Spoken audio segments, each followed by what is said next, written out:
Depending on who you ask, bad cash flow is either the number one reason for startup failure or the number two reason. It ranks as one of the biggest problems startups need to solve alongside product market fit and their marketing strategy. The analogy I like to use is we all know about the asteroid that wiped out the dinosaurs, right? And so now we have a lot of telescopes that are out there scanning the heavens for the asteroids that could potentially off us and take care of us. Would you rather find that asteroid when it's at the orbit of Pluto or the orbit of the moon? Oh, hey Anthony. That's Anthony Nitsos, and he's something of an expert on just how chaotic and important and particular startup finances are. I've been doing this for about 20 years. I've been working with SaaS companies for about 15. I know the space. I know how things should be set up. I've had to clean up a lot of messes.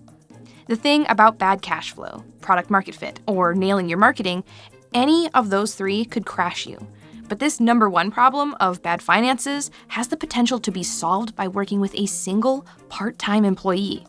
Wait, did I read that right? CFOs are expensive. Okay, not only are they expensive from a salary perspective, but you also, in the startup world, you're also going to award them stock options. Now, I'd say go get yourself a fractional CFO who knows your space and have them set it up, because you do need the gray hairs, the experience that goes along with that. They're using us for X number of hours per month.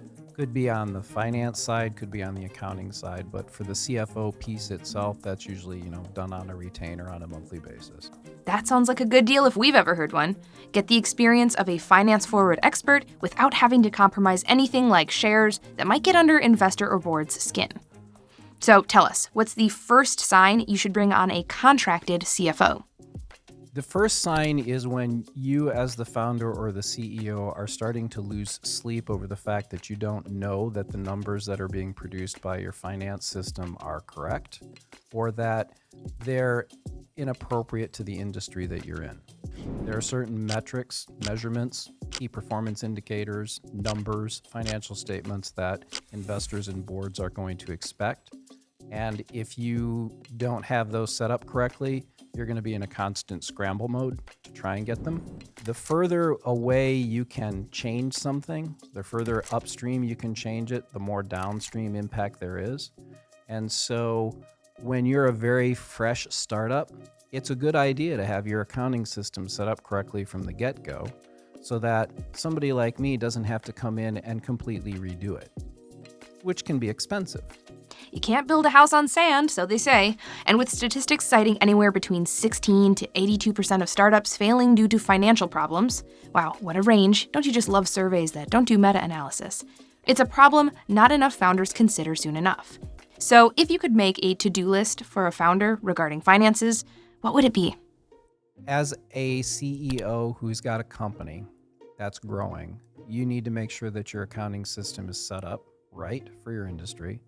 You need to make sure that you have a cash forecast that you can use. That's it. If you're a startup, there are two metrics above all else that you need to pay attention to: cash runway and sales growth. That's it. Everything after that's detail, because without sales growth, you're not going to attract investors. And without a cash runway and knowing when you're going to run out of cash, it's like driving your car at night in the dark with no dashboard and no headlight. So, my advice to anybody who's starting off, number one, is make sure that you have your cash runway and your sales growth understood. And that sales growth piece means that you have to really understand how to go to market. If you want to hear more from Anthony about meeting investor expectations, the differences between an accountant and a financial expert, increasing the quality of your annualized recurring revenue, and how to find somebody who can help your books while actually understanding your industry, check out the full-length podcast here on YouTube, on your favorite streaming platform, or at startupsavant.com.